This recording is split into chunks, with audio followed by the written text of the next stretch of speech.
A lot has happened for Green River Distilling in the last several years. The revived distillery in Owensboro, Kentucky, housed in one of the oldest distilling facilities in the state, was bought by Terrasensia in 2016, who renovated it and brought it back to life as O.Z. Tyler Distillery, who began contract distilling for others while they aged their own in-house bourbon. In 2020, the name changed to Green River Distilling Company, and we got a great 5-year-old high rye mash bill 90 proof bourbon for $35. Well, now after some more changes, including being bought by Bardstown Bourbon Company, and it changed at the master distiller position, they have released an everyday wheated bourbon, again, $35. Let's try it. It's What's on the Shelf Wednesday.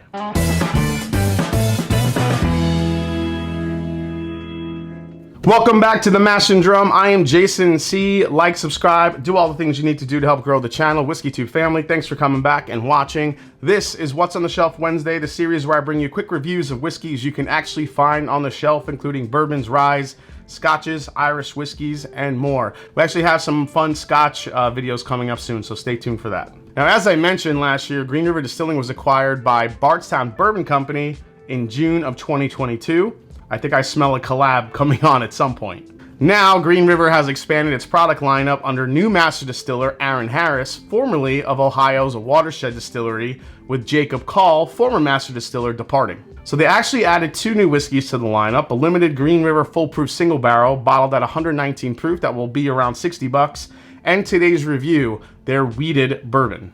Now, the original Green River bourbon has a mash bill of 70% corn, 21% rye, and 9% malted barley. For the wheated bourbon, all they did was swap the 21% rye for 21% wheat. Now, reportedly, this is 4 to 6 years old. It's bottled at 90 proof for the low price of $35. Now, if you're like me, you love all the special releases and all the, the new whiskeys and bourbons that hit the market, but generally those are usually, these days, everything's $100 and above, $150, $200, $250, sometimes now even $300 to $500. It's crazy. So it's really refreshing to always get a nice, low-priced budget bourbon on the shelf, to kind of compete with some others out there. So let's go to the nose. Let's try it.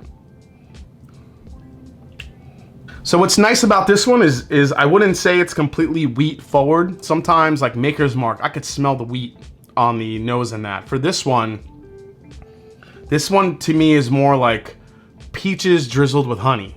Like, easily, like hands, that's the first note I get. It's very fruit forward. I would actually say that there's some apple in there too. I think there's some green apple. I think you have your typical notes here of a bourbon, just, caramel, vanilla, maybe a little bit of maybe a little baking spice there too, but nothing crazy. I do get this little bit of like a pencil shaving note, very faintly. It's not overpowering. I think it's more still fruit forward than anything, but actually, that could probably dissipate over time as this opens up. So this is a fresh crack, so let's try it.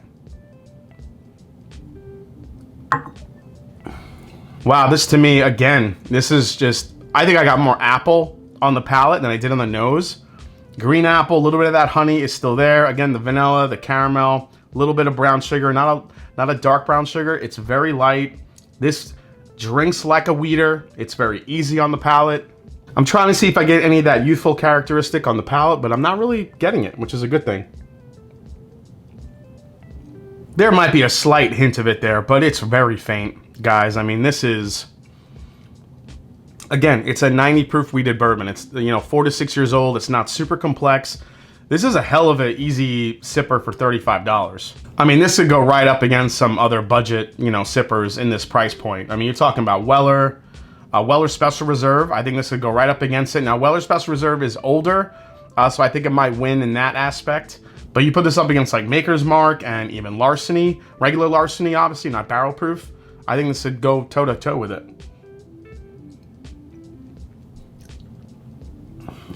Yeah, just that honey apple peach. This is going to be like a perfect like summer sipper. Like now that it's going to start warming up here, hopefully soon. It's friggin' cold weather sticking around. But when this weather gets warm, you don't want to drink anything super high proof. You just want to be able to sip something just, all day long, not really worry about it. Maybe throw a cube of ice in it. This is going to be the jam right here. For $35, this is just like the bourbon. I think Green River, and now that you have the collaboration, not the collaboration, but you have Steve Nally, who is the godfather of distilling wheated bourbons. you know, over at Bardstown Bourbon Company. Maybe with his input with this, maybe it gets even better and better. Who knows with that cross collab, what we'll see. But for $35, Green River Wheated Bourbon for 35 bucks could stand toe to toe with a lot of bourbons that are out there that people pay more money for. All right, guys, so hope you enjoyed the review for the brand new Green River Wheated Bourbon. Hope you enjoyed it. If you did, subscribe below, hit the like button. If you haven't yet, please follow me on Instagram. Also, I'm on Twitter. Let me know if you guys have found this yet. These, you know, I was out in Kentucky over the weekend, saw these sitting around on the shelf. Let me know if you grabbed it, if you tried it, what you think of it for 35 bucks. I think it's a home run. So with all that said, it's not about the whiskey, it's the people you share it with. Cheers, and I'll see you next time right here on the Mash and Drum. Cheers, guys.